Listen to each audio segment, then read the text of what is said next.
Üdvözlöm! A következőkben szeretném bemutatni, hogy a modern mintarendszer miért előnyös a fogtechnikai számára. Természetesen az alapokkal kell kezdenünk.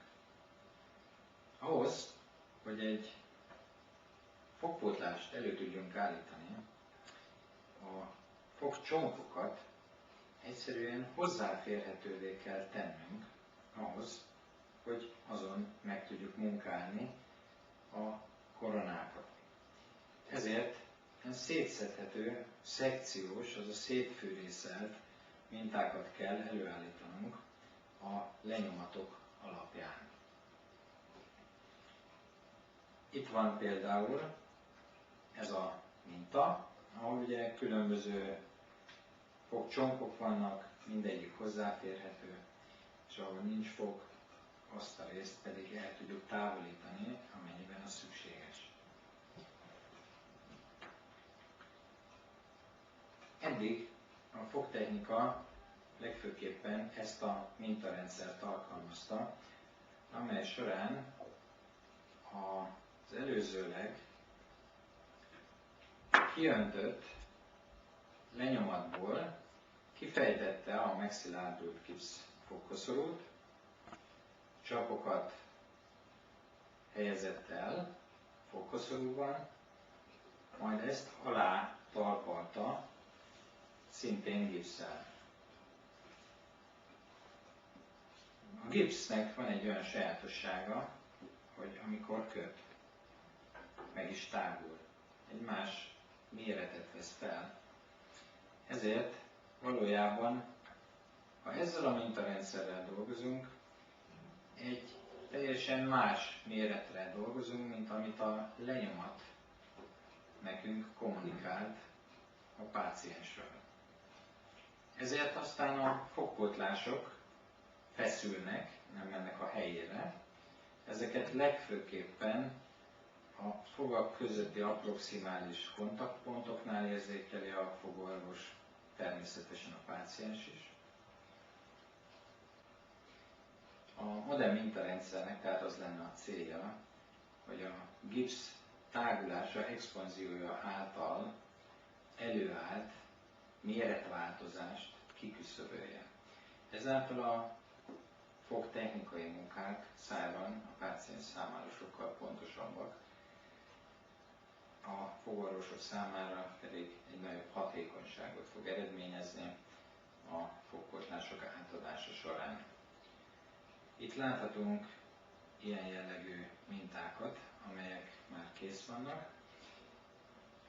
Ha ezeket megnézzük a korábbi rendszerekhez képest, a következőket találjuk.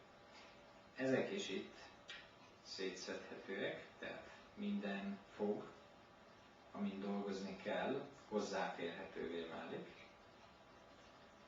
De itt láthatjuk, hogy ez a fogkoszorú valójában egy fémcsapos alaplapon helyezkedik el. Az elv a következő. Amikor kiöntjük a lenyomatot gipsszel, és ráborítjuk erre a csapos alaplapra, és ezután, miután megkötött a gipsz, levesszük, megkapjuk ugye ezt a fogkoszorút. Ebben az állapotában a fogkoszorú még mindig egy nagyobb méretet képvisel, hiszen megkötött, kitágult. Ahhoz, hogy visszaálljon a lenyomat által kommunikált méret, az eredeti méretre, szét kell vágnom ezt a fogkoszorút ekkora darabokra. És most először visszakaptuk ugyanazt a méretazonosságot, mint amit a lenyomattal kommunikált nekünk a rendelő a páciensről. És valójában mostantól beszélhetünk arról, hogy mi nem a mintának készítünk fogpótlást, hanem a páciensnek.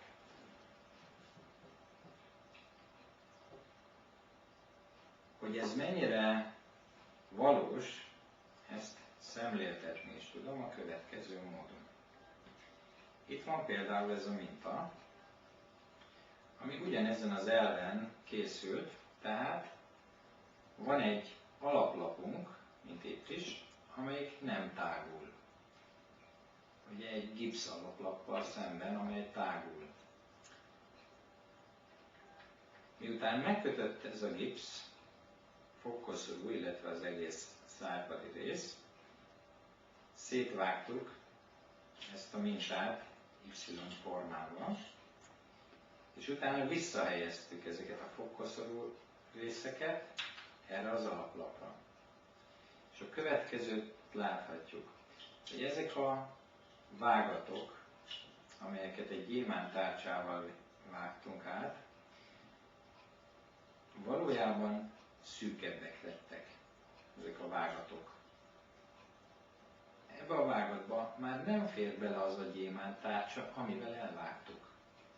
Tehát az alaplap visszakényszerítette ugye abba a pozícióba a szétdarabolt szegmenseket, részeket, mint ahol ugye eredetileg voltak, illetve hát a csapok kényszerítették ezeket a részeket. Tehát ez egy mintapéldánya annak, hogy mekkora méretváltozáson megy keresztül egy gipszminta, és hogy mennyivel másabb méretre dolgozunk, ha nem küszöböljük ki a gipsz expanzióját. Tehát, amikor a modern mintarendszerről és a rendszerbe foglalt technológiákról beszélünk, akkor az ennél a lépésnél már érvényesül. Tehát kezeljük azoknak az anyagoknak a fizikai mi voltát, vagy tulajdonságait, ugye, amelyek természetüknél fogva előállnak. Ez az expanzió. Tehát ezek a minták akármennyire szépek, ezek nem méretazonosak. Mindig van differencia. Legfőképpen az egyre jobban elterjedt implantátumos munkáknál egyszerűen elengedhetetlen az a tény, hogy ne kezeljük ezt a gipszexpanziót. Amíg természetes fogakra készültek fogpótlások, addig képesek voltak a természetes és mozgékony fogályban a fogak elmozdulni, ugye az szerint, ahogy az a híd, más méretre készült híd kényszerítette őket. De valójában a legnagyobb probléma az mindig is az implantátumokra készülő fogpótlásoknál fog előállni, ahol is az implantátumok nem mozdulnak, azok mereven be vannak csavarozva a csontba, és ott egyszerűen ugyanarra a méretre kell dolgozni, különben pontatlanná válik az egész munka. Köszönöm. A következő pár percben a modern mintarendszer részeit fogom bemutatni. Természetesen a rendszer elemeinek nevezéktanát is meg fogom ismertetni. Mint említettem, ez egy csapos alaplap, amire ugye majd a gipsz ráöntésre kerül. Ez a fémcsapos alaplap két részből áll. Itt láthatjuk, az egyik részben egy mágnes található, a másik részben egy menetes rész. Ezen kívül hornyokat találunk, amelyek a másik részben nagyon precízen illeszkednek, és megfelelő rögzítettséget biztosít ez a mágnes, a hornyok pedig az illesztés precizitását növelik. Miért is van erre szükség? Ehhez a hátoldalhoz gipszelünk majd, és ezáltal rögzítjük a munkamintánkat egy artikulátorba.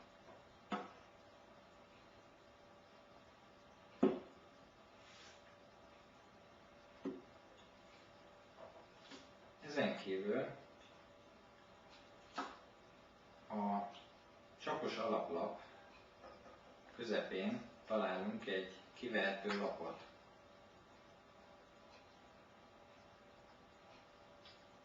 Ezt kinyomólapnak hívjuk. Miért kinyomólap?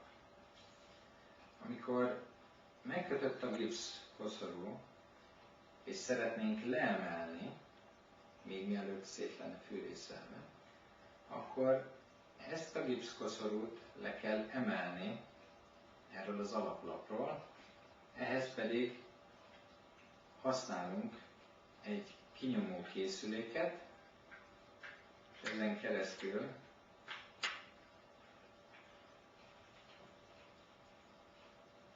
kinyomjuk a fogkoszorút, tehát ezért neveztem ezt a lapot kinyomó lapnak. Utána szépen le lehet emelni ezeket a darabokat, illetve az egész fogkoszorút a csapos alaplapról. Ezután természetesen visszahelyezzük ezt a kinyomó lapot a helyére. A kinyomó lap működtetéséhez ezt az eszközt használom. Ez egy kinyomó eszköz, tehát valójában kinyomja ezt a kinyomó lapot. Ezen van egy gumigyűrű, ami biztosítja, hogy a helyén marad ez a kinyomó feltét. Ebből kétféle méret van, egy kisebb és egy nagyobb. Értelemszerűen a kicsi alaplaphoz tartozik, a nagy az a nagyobb méretű alaplaphoz tartozik. És itt is láthatjuk, hogy ez a kinyomó eszköz ebbe a menetes részbe illeszkedik, a kinyomó feltétnek a kinyomó tüskéi megfelelő furatokba illeszkednek, és kinyomják ezt a kinyomó lapot, és ez egyidejűleg letolja a csapokról a fogkoszorút. Ilyen egyszerű ez az elv.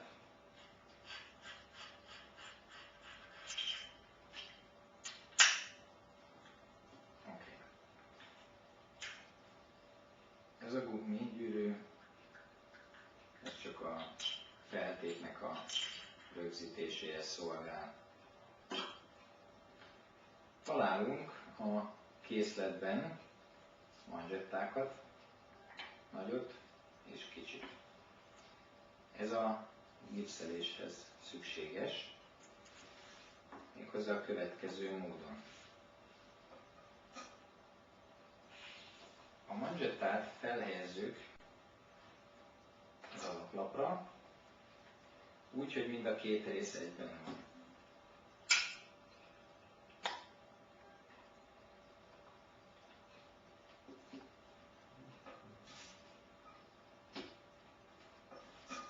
Feltoljuk ütközésig, és ugye, mikor kigipszeljük, kiöntjük gipsszel a lenyomatot, ezután ezt a vájatot is, egy vájút, akkor egymásra borítjuk ezt a két részt, és hagyjuk megkötni a gipszet. És így áll elő egy ilyen munkaminta. Természetesen még nem szétfűrészelt állapotban. Tehát a manzsetták arra valók, hogy a folyékony gipszet helyben tartsák, addig, amíg az meg nem köt. A készletben továbbá találunk ilyen műanyag csapos alaplapokat. Ezeket archiváló lapoknak hívom, méghozzá a kész munkákat ezen el lehet küldeni a fogorvos megrendelőnek, át lehet pakolni, erre a majdnem méretazonos alaplapra, amelynek ára természetesen töredéke ezeknek a fémcsapos alaplapoknak, és így el tudjuk küldeni a munkát. Az archív szó ugye későbbi felhasználásra, archiválni valamit, tehát ha szükség van arra, hogy ezt később még használjuk, akkor mindig elő lehet venni, és ezen lehet tartogatni addig. A munkának a pontos illesztését természetesen nem tudjuk ezeken az alaplapokon ellenőrizni. Tehát ez archiválásra, vagy éppen a munka leszállítására alkalmas, nem többre. Itt is értelemszerűen a kis alaplapon készült fogkoszorúhoz a kis archiválólap kell. Ezen kívül találunk a készletben olyan alaplapokat, amelyeken nagyon-nagyon alacsony kis műanyag csapok vannak. Szinte csak az 1/3, mint ami ezeken a lapokon található. Ez az alaplap fűrészelésre van. Ezt fűrész segédtalpnak hívom, hiszen valamilyen munkafázishoz segítségül fogom be. Ha megnézzük a hátoldalát ennek a fűrés segédtalpnak, itt merevítő bordákat találunk, amelyek ugye egyszerűen garantálják, hogy ez az alaplap sokkal merevebb, mint egy ilyen vékony archiválólap. Ennek a feladata az, hogyha például ezt a szétfűrészelést fűrészgéppel végezzük, akkor be tudjuk fogni egy megfelelő tárgyasztalba az egész fogkoszorút. A nagyobbat fogom például venni.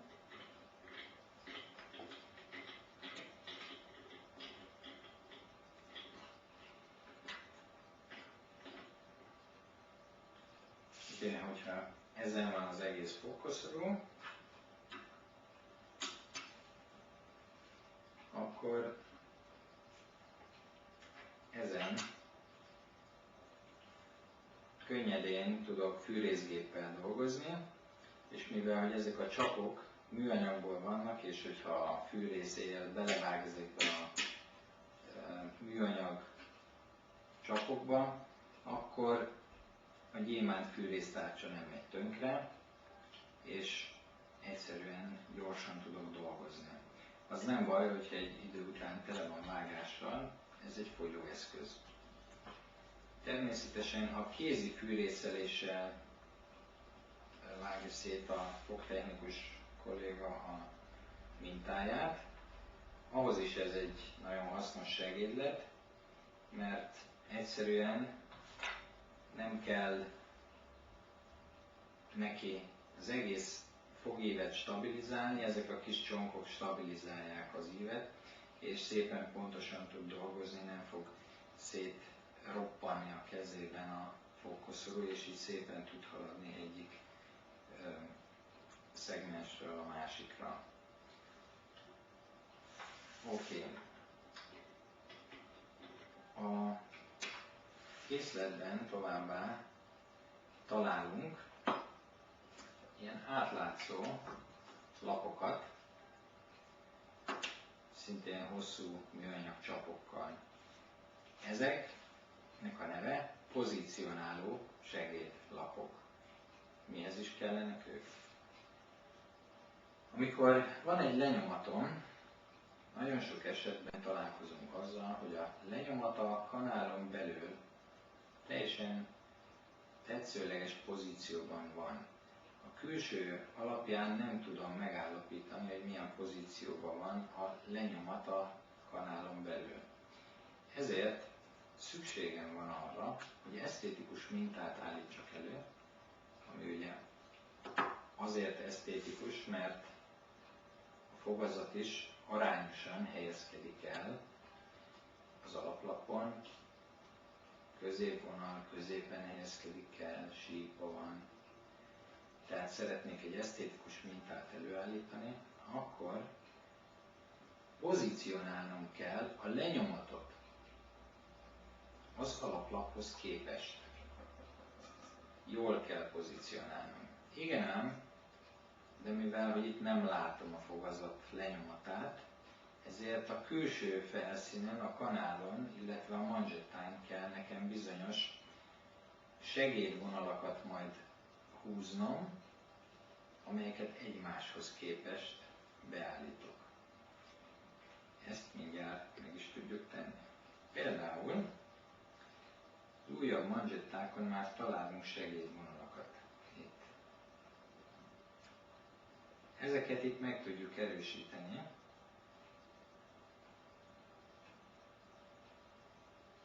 Kifele is.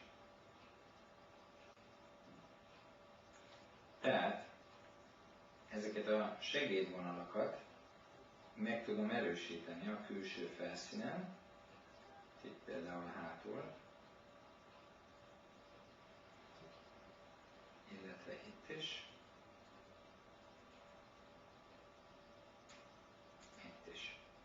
Ezek ugye az állcsont középvonalát jelölnék, ezek a hátsóak pedig a fogív, a gerincvonalát jelölnék. Ugyanezeket a jelöléseket elhelyezem a lenyomaton is. A gerincvonalat, illetve a középvonalat, valamint a szemfog vonalát is bejelölhetem egy megfelelő filctollal. Később ugyanezeket a pontokat kell egymásra vinni, miután ki van öntve folyékony gipsszel a lenyomat, illetve a középvonalat is egymásra kell állítani. Ez garantálja utána, hogy a lenyomat az alaplaphoz képest arányosan és esztétikusan fog elhelyezkedni. A segédlapok a következőben segítenek nekem még. Amikor ezt benézem, pontosan látom, hogy hova kell elhelyezkedni. A manzsettát leveszem, ráteszem erre a lapra. Ugye felhelyezem erre az alaplapra, és pontosan meg tudom állapítani, hogy a lenyomatom a csapokhoz képest hogyan fog elhelyezkedni, illetve hogyan kell korrigálnom a kanalat majd a felhelyezéskor. Természetesen egy filctollal akkor megerősítem a kanálon is ezeket a segédvonalakat, és akkor biztosan, hogy jól el fogom találni. Tehát ezek a lenyomat pozícionálásában segítenek, ezért nevezzük őt pozícionáló segédtalpnak. Találunk ezen kívül színes talpokat, szintén kisebb-nagyobb méretben, színben. Ezeknek a színeknek nincsen semmiféle jelentőségük, de a következőt tudjuk vele elérni. Megtehetjük azt, hogy ezekre a lapokra ugyanúgy lenyomatokat gipszelünk rá, felhúzzuk a manzsettát rá, és egyszerűen a mintákból az antagonista mintát gipszeljük rá. Nagy előny, hogy a mintákat utána nem kell körbecsiszolni, hanem egy fázisban már kész is van az antagonista, és ami nagyon fontos, hogy azokat is egyből szuperkemény gipszből öntjük ki, és így egy nagyon kemény antagonista mintát kapunk, amely az okklúzió becsiszolásakor ugye nagyon előnyös, nem fog szétválni, nem fog lekopni az érintkező felszín. Tehát ezek a lapok jól használhatók antagonistáknak a készítéséhez, és ezek is ugyanígy két részből állnak, amelyeket így gipszelünk be. Tehát egy részből használhatjuk antagonistákhoz, más részből pedig, ha ne talántán a munkát újra kell begipszelni, mert a harapás bizonytalan volt, akkor itt egy más színű alaplappal meg tudom különböztetni, hogy ez egy más harapás alapján van begipszelve, és ez egy vizuális megkülönböztetés a kettő között, ami nagyon előnyös tud lenni. Az ilyen alaplapokon a munkaminták szintén rendkívül pontosan illeszkednek, tehát ezek csereszavatosak.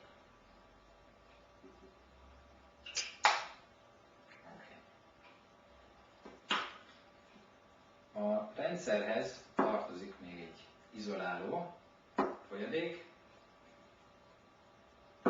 Ez egy sprés flakon. Ez pedig az utántöltője, amennyiben ez kifogy. Ez egy filmizoláló. Ez azt jelenti, hogy amikor megszárad, akkor egy nagyon vékony réteg filmet képez a műanyag felszíneken, illetve ezeken a fémcsapokon, annak érdekében, hogy könnyedén elválasztható legyen a gipsz ezektől a felszínektől. Természetesen szükséges az is, hogy a fogkoszorú magától is ott maradjon ezen az alaplapon, de mégis, ha szükséges, akkor könnyedén eltávolítható legyen. Ez a filmizoláló természetesen kiegyenlít minden olyan kis egyenetlenséget, ami ugye nagyon erős tartást, frikciót okozna a csonkoknak. Ezt az izolálót minden hagyományos mosogatószerrel le lehet mosni, ezt feloldja, körömkefével rá kell segíteni, és a csapok közül is el kell távolítani, mielőtt visszahelyeznénk a szétfűrészelt csonkokat. Így elsőre ezek az elemei ennek a rendszernek bármelyik részét meg lehet vásárolni, nincsen mennyiségkötés, kikötés, kivéve a készletet, valamint egy ilyen alaplapot mindig csak így komplett lehet megvásárolni. Amennyiben valakinek erre az alaplapra van szüksége, ezt úgy lehet pótolni, hogy vásárol egy ilyen antagonista alaplapot, és abból felhasználja azt a részt, amire neki szüksége van.